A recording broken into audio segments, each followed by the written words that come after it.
Ustadz, misalkan saya baru menghafal satu halaman dalam Al-Quran. Alhamdulillah, ketika masuk waktu ketika masuk waktu sholat, saya langsung membawa ayat yang saya hafalkan tadi dalam sholat saya. Dibacakan maksudnya. Padahal ayat tersebut belum terlalu lancar saya hafalkan. Bahkan dalam sholat saya masih mengingat-ingat potongan ayat yang lupa. Pertanyaan saya, apakah boleh ayat yang belum lancar saya bawa dalam sholat? Kemudian yang kedua, apakah sholat saya sah? Ya, jazakumullah khair Ustaz. Ya Allah yaziki khair. Waalaikumsalam warahmatullahi wabarakatuh. Baik, teman-teman sekalian, ini penting sekali. Kaidah sederhana yang disampaikan dalam Al-Quran, jelas sekali di Quran surah ke-73. Ya, surah ke-73 Al-Muzammil, ya, di ayat yang ke-20.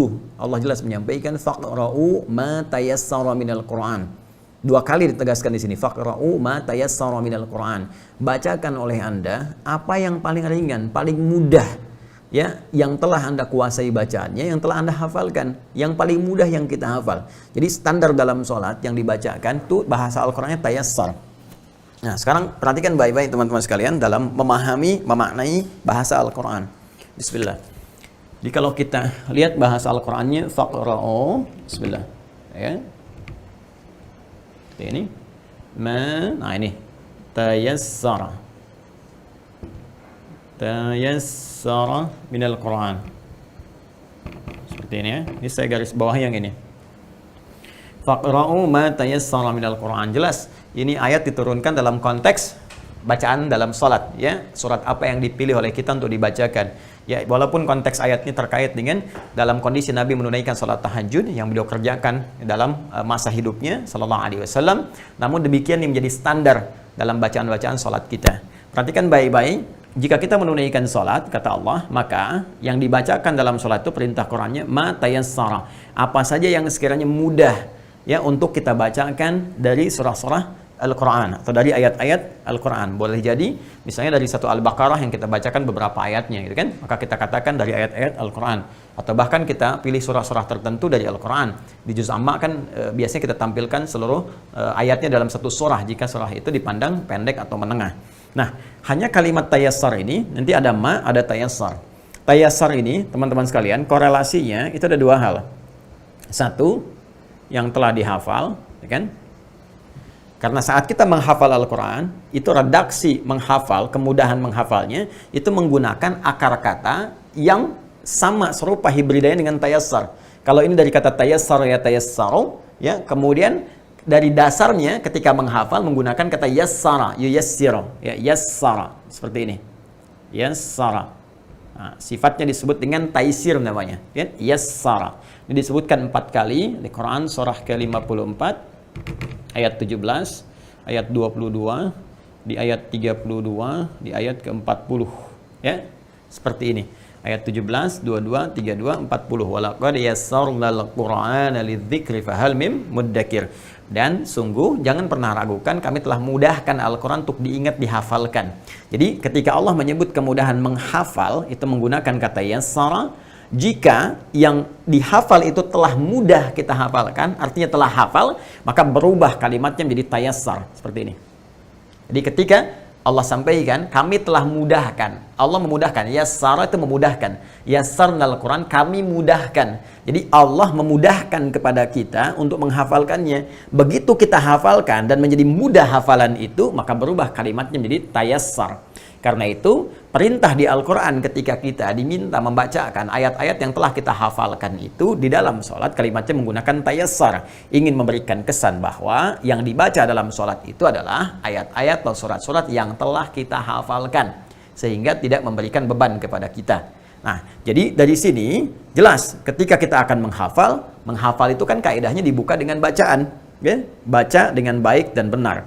Karena itu Nabi sebelum ada perintah untuk kemudian menghafalkannya dan diberikan kemudahan dalam menghafal dengan ditanamkan dalam jiwa beliau, seperti disebut dalam Quran surah ke-75 Al-Qiyamah ayat 16 sampai dengan 18, la tuharrik bihi lisanaka lita'jala bihi inna 'alaina jam'ahu wa qur'ana fa idza qara'nahu fattabi' qur'ana. Sebelum sampai ke sini, bukankah perintah pembukanya dulu turun pertama wahyu di Quran surah 96 kan? Al-Alaq ayat 1 kan? Iqra bismi rabbikal ladzi khalaq sampai dengan 5-nya. Iqra, baca. Ya, baca tentunya dengan baik dan benar. Jadi yang dibacakan dalam sholat itu, satu, harus hafal bacaannya. Yang kedua, bacaannya baik dan benar. Karena itu biasanya kaidah-kaidah dalam penunaian ibadah itu kami para penghafal Quran atau bahkan para imam itu dianjurkan untuk menghafal dulu sebelum menunaikan sholat. Nanti ketika digunakan dalam sholat, apa yang sudah kita hafalkan, dan bukan aib kalau kita kemudian menguatkan kembali misalnya pasca sholat.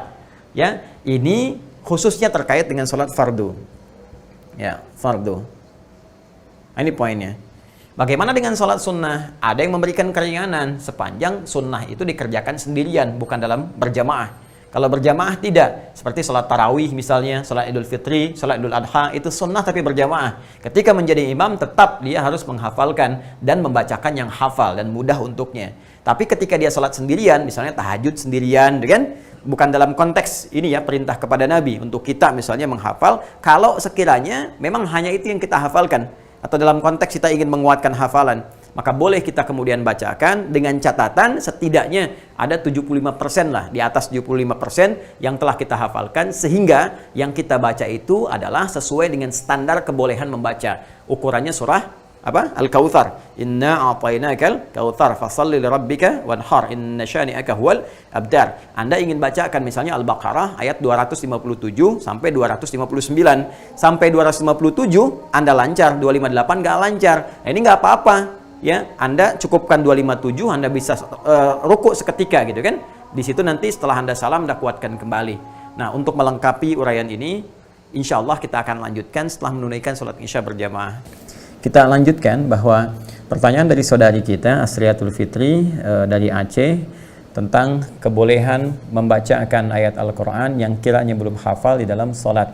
Maka telah tadi kita jawab berdasarkan keterangan dalam Al-Quran adabnya. Sekali lagi adabnya membacakan surah atau ayat Al-Quran setelah Al-Fatihah tentunya di dalam sholat. Ini dimintakan langsung oleh Allah Subhanahu Wa Taala agar dibacakan dalam keadaan baik, lancar, dan mudah. Itu yang dimaktubkan di Quran surah ke-73 Al-Muzammil itu di ayat ke-20. Allah menegaskan faqra'u ma tayassara minal Quran. Bentuknya jamak, faqra'u bacakanlah oleh kalian, kan? Walaupun ayat ini diturunkan sebagai petunjuk kepada Rasulullah SAW, tapi dilalahnya, penunjukannya, maknanya, iringannya bersifat jamak. Artinya diperuntukkan pula bagi seluruh umat Rasulullah SAW yang menunaikan salat. Maka dibacakan dalam keadaan kita hafal bacaannya dan mudah serta nyaman dan baik saat dibacakan. Namun demikian penting diketahui bahwa bacaan surah ya setelah Al-Fatihah itu tidak termasuk rukun dalam sholat, tapi termasuk sunnah ya, sunnah yang ditekankan dalam sholat. Rukun sholat ada 13 ya, tidak termasuk ke dalam bacaan Al-Quran selain Al-Fatihah. Jadi sejak kita berdiri rukun yang pertama, kemudian kita berniat, kan? Kemudian mulai bertakbir dan membaca Al-Fatihah masuk rukunnya. Kemudian setelah itu ke rukun ya, ingat rukun dalam 13 rukun salat. Adapun bacaan surah setelah Al-Fatihah itu sunnah yang sangat ditekankan khususnya di 2 rakaat pertama di dalam setiap salat. Jadi setiap 2 rakaat pertama itu kalau subuh 2 rakaat sudah pasti. Maghrib misalnya 3 rakaat, 2 rakaat pertamanya setelah Al-Fatihah kita bacakan apa? Bacakan surah. Maka yang dibacakan itu sifatnya sunnah. Artinya, kalaupun misalnya bacaan kita tidak sempurna dalam bacaan Al-Quran tadi, maka tidak menggugurkan sahnya sholat. Jadi sholatnya tetap sah, namun barangkali dalam konteks sunnahnya tidak tertunaikan dengan sempurna. Kalau sekiranya yang kita pilih bacaan-bacaan yang belum hafal sepenuhnya. Nah, jalan terbaiknya adalah tadi jika memang ada hafalan yang belum seutuhnya kita hafalkan, paling minimal terpenuhi syarat minimal bacaan surahnya, yaitu sejumlah atau seukuran surah Al-Kautsar. Inna a'tainakal kautsar fashalli lirabbika wanhar inna syani'aka huwal abtar. Seperti tadi saya contohkan sebelum Isya bahwa kalau Anda memilih membaca Al-Baqarah misalnya dari ayat 257 sampai 259 dari Allahu waliyul ladzina amanu yukhrijuhum minadh dhulumati ilan nur dan seterusnya ayat sampai 259. Tatkala Anda sampai ke 258 macet misalnya, ya, dan sulit untuk dilanjutkan di tengah-tengah, ya, Anda mencoba mengingat tapi sulit, nah Anda bisa kemudian melanjutkan langsung ke rukuk, ya, dalam kondisi demikian karena sudah setara bahkan melebihi kadar Al-Kautsar tadi. Tapi kalau sekiranya Anda ingin pindah surat pun kepada Al-Ikhlas misalnya, itu nggak ada masalah, pindah surat langsung kemudian Anda bisa rukuk. Dan ini kondisinya pertanyaan yang kedua, apakah salatnya sah? Ya, salatnya sah. Salatnya sah, namun adabnya sekali lagi kalau ingin disempurnakan maka usahakan lancar sebelum itu, khususnya salat fardu. Ada beberapa keringanan dalam salat sunnah seperti yang saya sampaikan tadi di awal sebelum salat Isya, bahwa dalam salat sunnah sepanjang bukan salat sunnah yang berjamaah, ya seperti tarawih misalnya, seperti salat Idul Fitri, seperti salat Idul Adha, dan posisi Anda menjadi imam. Maka kalau menjadi imam tetap yang paling diutamakan, ya, syarat utamanya adalah hafal bacaan salat, hafal bacaan Quran, dan dibacakan dengan benar. Ya, jadi kalau Anda salat sunnahnya yang sifatnya sendirian, salat duha misalnya, ya kan? Atau misalnya salat tahajud atau qiyamul lail di malam hari dalam konteks sendirian, dan Anda ingin mempraktekkan hafalan Al-Quran, maka boleh dengan sifat seperti ini. Sepanjang tadi setidaknya Anda ada bacaan yang diutamakan dulu dari 257 sampai 259, setidaknya 257-nya hafal dulu gitu kan. Baru yang lainnya kemudian Anda coba semaksimal mungkin sebelum sholat, Anda praktekkan dalam sholat, itu sah-sah saja dilakukan dan tidak membatalkan sholat. Sekali lagi, tidak membatalkan sholat karena itu bukan termasuk dari rukun sholat.